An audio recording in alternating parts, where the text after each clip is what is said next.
সময়ে এই ছাত্রলীগের অত্যাচার নির্যাতন দেখে এবং তারা ভুল এবং সন্ত্রাসী এবং দুর্নীতির এমন কোনো অপরাধ বাকি রাখেনি, যার কারণে সাধারণ শিক্ষার্থীরা ছাত্র রাজনীতির প্রতি একটি বিমুখ অবস্থায় রয়েছে। ছাত্র রাজনীতির প্রতি কিছুটা ঘৃণা চলে এসেছে এই 15.5 বছরে ছাত্রলীগের এই ধরনের অত্যাচার নির্যাতন সন্ত্রাসী কর্মকাণ্ড দেখে, যেখানে আমাদের মা বোনদের উপর অত্যাচার নির্যাতন করা হতো এবং এবং বিশেষ করে নারী নেত্রীরা ছাত্র রাজনীতিতে আসবে এটি পারিবারিকভাবেই একটা রেস্ট্রিকশন চলে এসেছে এই ধরনের ছাত্র রাজনীতির সন্ত্রাসী কর্মকাণ্ড দেখে। কিন্তু ছাত্রদল আপনাদের আশ্বস্ত করছে, আমার ছাত্রদলের কোন নেতা কর্মী তারা যদি একজন নারী নেত্রী সামান্যভাবে সম্মানহানি হয় তার বিরুদ্ধে আমরা তাৎক্ষণিক সাংগঠনিক ব্যবস্থা নেব। কোনো শিক্ষা প্রতিষ্ঠানে কোন প্রকার কোনো সন্ত্রাসী কর্মকাণ্ড করতে দেওয়া হবে না। ছাত্র দলের জন্য পুরো দেশব্যাপী আনুষ্ঠানিকভাবে বৃহৎ আকারে বেশ কিছু কর্মশালা এবং কর্মসূচি ঘোষণা করবে অতি শীঘ্রই। আমি তোমাদের বার করে আজকে এখানে এসেছি। ছাত্রদল যারা আছে সবারই আমি মা হিসাবে তোমাদের দেখি, আমার সন্তান হিসাবে দেখি। আমি চাই আমার সন্তানরা সুন্দর মানুষ হিসেবে গড়ে উঠুক। সেই মা হিসাবে তোমাদের বিশেষ করে ঢাকা থেকে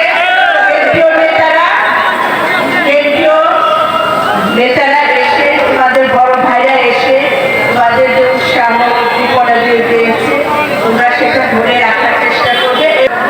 সেই সাথে এই সদস্য পদ পর্বের বিতরণে উদ্বোধনী ঘোষণা দিলাম। ধন্যবাদ সকলকে। আমরা এর আগে সুদীর্ঘ 2 মাস কাজ করেছি। আপনাদের মানিকগঞ্জে সবগুলো শিক্ষা প্রতিষ্ঠানে আমরা গিয়েছি।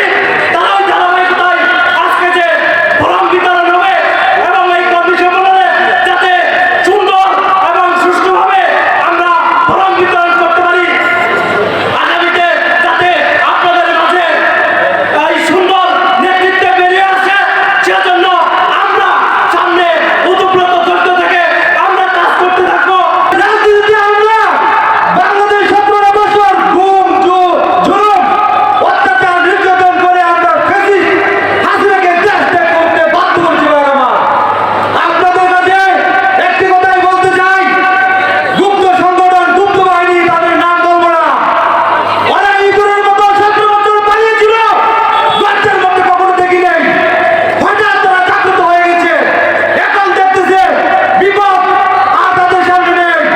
ভাইরা আমার, আপনাদেরকে একটা কথাই বলবো, চোখ কান খোলা রেখে আমাদের পথ চলতে হবে। আমি আপনাদের মাঝে বলতে চাই, আমি দীর্ঘ 16 বছর ধরে ছাত্রদল করি, কিন্তু কোনোদিন ছাত্রদলের ফর্ম পূরণ করতে পারিনি।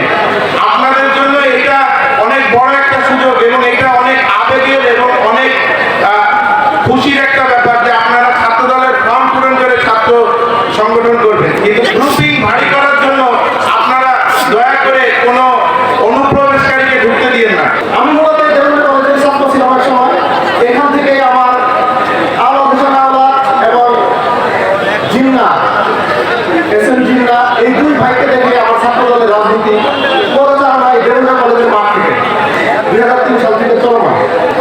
তো পরবর্তীতে এই ধারাবাহিকতায় বাংলাদেশ জাতীয় ছাত্র কেন্দ্রীয় সংসদের সর্বশেষ প্রাঙ্গণে এসে পৌঁছেছে।